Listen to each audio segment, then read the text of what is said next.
इन आंकड़ों, इन डाटा के हिसाब से अगर इस एनालिटिक्स को देखा जाए तो सीमा हैदर को भी भारत से जाना चाहिए, लेकिन होगा क्या ये तो हम जानते नहीं। लेकिन फिलहाल सीमा हैदर जो हैं वो एक राजनीतिक मुद्दा भी हैं भाई। सीमा हैदर को फॉलो करने वाले बहुत से लोग हैं, इनके बहुत से देवर भारत में।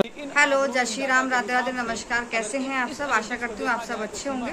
आज मैं फिर से हाजिर हूँ एक नई वीडियो के। आपसे गुजारिश है कि वीडियो को स्किप मत कीजिएगा, पूरा देखिएगा, जहाँ ज़्यादा शेयर कीजिएगा और अगर चैनल पे नए हैं तो प्लीज सब्सक्राइब कीजिएगा। इन आंकड़ों, इन डाटा के हिसाब से अगर इस एनालिटिक्स को देखा जाए तो सीमा हैदर को भी भारत से जाना चाहिए, लेकिन होगा क्या ये तो हम जानते नहीं। लेकिन फिलहाल सीमा हैदर जो हैं वो एक राजनीतिक मुद्दा भी हैं भाई। सीमा हैदर को फॉलो करने वाले बहुत से लोग हैं, इनके बहुत से देवर भारत में घूम रहे हैं। तो भाई, और वो कौन देवर हैं, किस पार्टी को सपोर्ट करते हैं, ये भी आप समझ सकते हैं। सारे हिंदुओं को, हिंदू का ठेकेदारी अपने सर पे लेते हैं, तो उनको बड़ा मजा आता है कि पाकिस्तान से एक इस्लामिक महिला को हम भारत ले आए हैं और यहाँ हिंदू बना लिए, अपनी भाभी बना लिए हैं, इसलिए बहुत सपोर्ट करते हैं। सचिन को हीरो बना दिया है, वही लोग सपोर्ट करते हैं जो किसी खास पार्टी सपोर्ट करते हैं। तो सवाल तो बनता है कि भाई जब ये महिलाएं जा सकती हैं तो ये क्यों नहीं जाएंगी। उनके वकील थे एपी सिंह, जो उनको डिफेंड कर रहे हैं कोर्ट में, उनका क्या कहना है ये सुन लेते हैं। देशव्यापी विरोध के बावजूद सीमा हैदर के वकील एपी सिंह को उम्मीद है कि उन्हें भारत में रहने की अनुमति दी जाएगी। एपी सिंह ने दावा किया कि वह अब पाकिस्तानी नागरिक नहीं है। अधिवक्ता एपी सिंह ने कहा सीमा अब पाकिस्तानी नागरिक नहीं है। उसने ग्रेटर नोएडा निवासी सचिन मीना से विवाह किया और हाल ही में उनकी बेटी भारती मीना को जन्म दिया। उसकी नागरिकता अब उसके भारतीय पति से जुड़ी हुई है और इसलिए केंद्र का निर्देश उस पर लागू नहीं होता है। और इस बात को समझिएगा, अब मैं एक स्टोरी दिखाता हूं। पहली बात, इनके एपी सिंह की बात को समझते हैं। एपी सिंह कह रहे हैं कि अब वो पाकिस्तान की नागरिक नहीं है, तो पाकिस्तान की नागरिक नहीं होने से ये कतई सिद्ध नहीं होता है कि वो भारत की नागरिक बन गई है, पहली बात। दूसरी बात, उनकी जो बेटी है भारती मीना, जो 1 साल पहले सीमा हैदर की बेटी ने जन्म लिया, तो इनके हिसाब से कि अब उनकी बेटी भारत की हो गई है तो सीमा हैदर की भारत की हो गई। तो ऐसा नहीं है। एक महिला की मैं कहानी आपको बताता हूं। अब ये देखिए, मैंने जब गूगल पे सर्च किया कि पाकिस्तानी नागरिक भारत छोड़ने को मजबूर, तो उसमें मुझे एक कहानी मिला कि 1 साल का बच्चा मां से हुआ जुदा, जाना पड़ेगा पाकिस्तान, नहीं तो जाएंगे जेल। पहलगाम हमले के बाद भारत पाकिस्तान में तनाव बढ़ा है और भारत सरकार ने फैसला लिया है कि सार्क वीजा के तहत जो भी नागरिक पाकिस्तान से भारत आए थे अब उनको भारत छोड़ के जाना पड़ेगा। तो ऐसी ही एक मां है जिसने अपने भारत में शादी की और एक बच्चा हुआ, लेकिन उसको वापस अपने बच्चे को यहाँ पर छोड़ करके पाकिस्तान वापस जाना पड़ेगा और बच्चे की उम्र महज 1 साल है। ये सीमा हैदर की कहानी नहीं, एक दूसरे माँ की कहानी है। डिटेल में ये आज तक का एक इंटरव्यू है, आप देख सकते हैं जाकर के। तो यही मैं समझाना चाहता हूं कि जो इनके वकील जो दलील दे रहे हैं एपी सिंह, उनके कहे अनुसार कि सीमा हैदर का एक बच्चा है तो सीमा हैदर पाकिस्तान नहीं जा पाएंगी क्योंकि उसकी नागरिकता भारत की है, वो भारत में पैदा हुआ है। तो एक और माँ है पाकिस्तान की जिसका बच्चा भारत में पैदा हुआ, उसकी नागरिकता भारत की हुई, उसके पिता भारत के हैं, लेकिन उसको पाकिस्तान जाना पड़ रहा है। अब समझ लेते हैं कि क्या है सार्क वीजा, क्या होता है। देखिए, सार्क वीजा जिसके तहत पाकिस्तान से भारत नागरिक आते हैं। कौन कौन आ सकता है? हर कोई नहीं आ सकता है। कौन कौन आ सकता है ये आप देख लीजिए। इसमें हो सकते हैं जज, सांसद, सीनियर अधिकारी, बिजनेसमैन, पत्रकार और स्पोर्ट्स से जुड़ी हस्तियां ही सार्क वीजा के तहत आ जाती हैं। सार्क देश जो है 1992 में एक दूसरे देशों में आसानी से लोगों को आवाजाही के लिए सार्क वीजा छूट स्कीम लॉन्च की गई थी। ठीक है, तो ये है, इसके तहत जो है पाकिस्तान से लोग आते हैं भारत, लेकिन अभी ये सार्क वीजा जो है इसको बंद कर दिया गया है, तो पाकिस्तान के नागरिकों को पाकिस्तान वापस जाना पड़ेगा।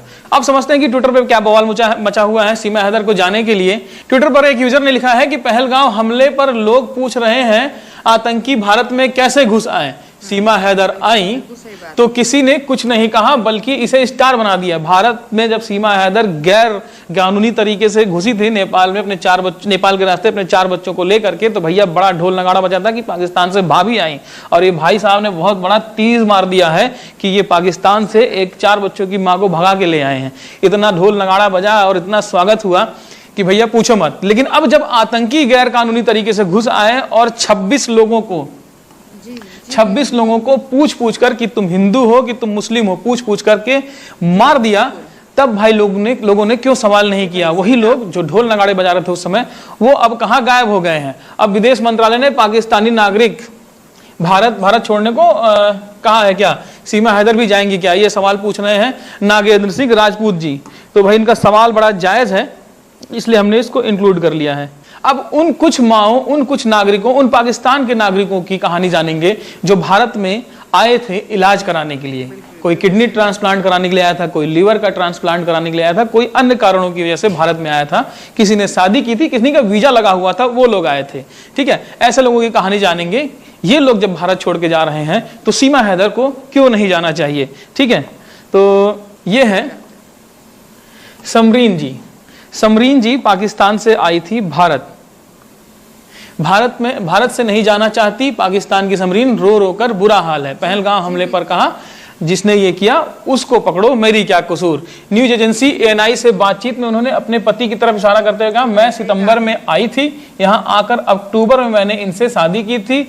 लॉन्ग टर्म वीजा के सवाल पर उन्होंने कहा, मैंने जमा करवा रखी हूं, पेंडिंग पड़ी है, अभी इन्होंने दिया नहीं है। इतने महीने हो गए, हमने सारे रूल्स फॉलो किए, फिर हमें किस बात की सजा दी जा रही है। इनका कहना है कि सारे रूल्स हमने फॉलो किए हैं, फिर हमें किस बात की सजा दी जा रही है, जबकि ये बहन जी ने तो, भाभी जी ने तो कोई रूल नहीं फॉलो किया, फिर इन्हें कैसे रखा जा रहा है। 12 अक्टूबर को समरीन की शादी हुई थी भारत में। दिल्ली पुलिस के स्पेशल ब्रांच के पाकिस्तान नेशनल रजिस्ट्रेशन ऑफिस पहुंची समरीन ने आगे कहा, वो कह रहे हैं कि ऊपर से ऑर्डर है, आज बोल दिया कि चले जाओ। 12 अक्टूबर को शादी की है, जिनका लॉन्ग टर्म वीजा नहीं है उनका क्या कसूर। मैं वीजा लेकर आई थी, देखिए समरीन वीजा लेकर के भारत आई थी, हमारा 1.5 महीने का वीजा था, इतनी मुश्किलों के बाद वीजा लगा था। ये आगे बताते हैं, अपने आंसुओं को रोकते हुए उन्होंने ये भी कहा, वीजा इतनी मुश्किल से लेकर आए थे, 7 महीने में तो हमारी वीजा आई थी, हमें वीजा मिलने में बहुत मुश्किलें हुई थी। ठीक है, बताइए हमारा क्या कसूर है। तो समरीन का क्या कसूर है और सीमा हैदर को क्या स्पेशल ट्रीटमेंट है कि वो भारत में रहेंगी और समरीन जैसी महिलाएं भारत छोड़ करके जाएंगी। जैसा एक स्टोरी हमने अभी थोड़ी देर पहले बताया था कि किस तरह से अपने 1 साल के बच्चे को छोड़ करके एक माँ पाकिस्तान जा रही है। एक और कहानी हम आपको बता देते हैं, यह है 2 बहनों की कहानी। 13 दिन की खुशियां, फिर बिछड़ने का दर्द। पहलगाम हमले के बाद जैसलमेर से पाकिस्तान लौटने को मजबूर हुई दुल्हनें। देखिए, भारत और पाकिस्तान, बहुत से ऐसी फैमिलीज हैं जिनके रिश्तेदार, भारत की फैमिलीज हैं जिनके रिश्तेदार पाकिस्तान में रहते हैं, और बहुत से ऐसे पाकिस्तान की फैमिली हैं जिनके रिश्तेदार भारत में रहते हैं। और ये चलता भी आ रहा, भारत से लोग पाकिस्तान भी जाते हैं और पाकिस्तान से लोग भारत भी आते हैं।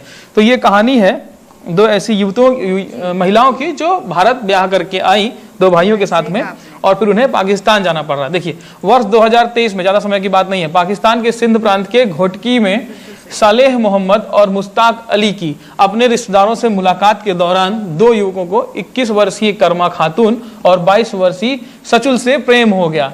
परिवार की रजामंदी के बाद दोनों का निकाह अगस्त 2023 में कराया गया। निकाह के बाद भी दोनों दुल्हनों को भारत का वीजा नहीं मिल पाया। शादी होने के बाद इन दोनों को भारत का वीजा नहीं मिल पाया और दुल्हे भारत लौटकर आ गए। करीब 1.5 साल के लंबे इंतजार के बाद, माने शादी के 1.5 साल होने के बाद आखिरकार अप्रैल 2025, ये याद रखिएगा, अप्रैल 2025 मतलब जिस महीने में पहलगाम में हमला हुआ उस महीने में ही वीजा जारी हुआ। और 11 अप्रैल को ये दोनों बहनें भारत आई अपने पतियों के पास, प्रॉपर वीजा लेकर के यहाँ रहने के लिए, और वीजा 1.5 साल बाद इनको मिला। तो अब देखिए, इनको भी भारत छोड़ करके जाना पड़ेगा, इनको भी भारत छोड़ करके जाना पड़ेगा। तो ये जो है, इनको क्या स्पेशल ट्रीटमेंट मिलनी चाहिए, ये क्यों रह सकती हैं? सवाल ये है। बच्चा इनका भी है, बच्चा 1 साल पहले एक और महिला का जो पाकिस्तान से आई थी उसका भी था, उसे भी भारत छोड़ना पड़ रहा। तो सीमा हैदर को क्यों नहीं छोड़ना पड़ रहा? ठीक है, तो ये कुछ स्टोरीज हैं जिनको बता करके हम ये जस्टिफाई करने की कोशिश कर रहे थे कि भाई जब ये महिलाएं, ये लोग जा सकते हैं तो सीमा हैदर क्यों नहीं जा सकती हैं। आगे कहानी सुनिए। मेडिकल टूरिज्म होगा खत्म। मेडिकल टूरिज्म होगा खत्म। पहलगाम हमले के बाद पाकिस्तान के मरीजों का इलाज पूरी तरह बंद कर देगा भारत। जैसा मैंने बताया था वीडियो की शुरुआत में ही कि बहुत से लोग पाकिस्तान से यहाँ पर आते हैं। क्यों आते हैं? इसलिए आते हैं क्योंकि किडनी ट्रांसप्लांट और लीवर ट्रांसप्लांट आदि बीमारियां जो हैं भारत में सस्ती हैं। किन देशों के मुकाबले लोग अमेरिका जाएं, इंग्लैंड में जाएं, वहाँ काफ़ी महंगी पड़ती है, इसलिए भारत आते हैं पाकिस्तान से। अब ऐसे लोग जो भारत में इलाज करा रहे थे उनको वापस जाना पड़ेगा और ये बंद हो जाएगा। भारत और पाकिस्तान के रिश्ते हमेशा से तनावपूर्ण रहे हैं, इसका असर अब इलाज के लिए भारत आने वाले पाकिस्तानी मरीजों पर दिख रहा है। मेडिकल वीजा की संख्या में भारी कमी आई है। पहले बड़ी संख्या में पाकिस्तानी नागरिक भारत के इलाज कराने आते थे। तो भाई सवाल यही है कि जब ये लोग जा रहे हैं वापस, तो भाई सीमा हैदर क्यों जा रही है?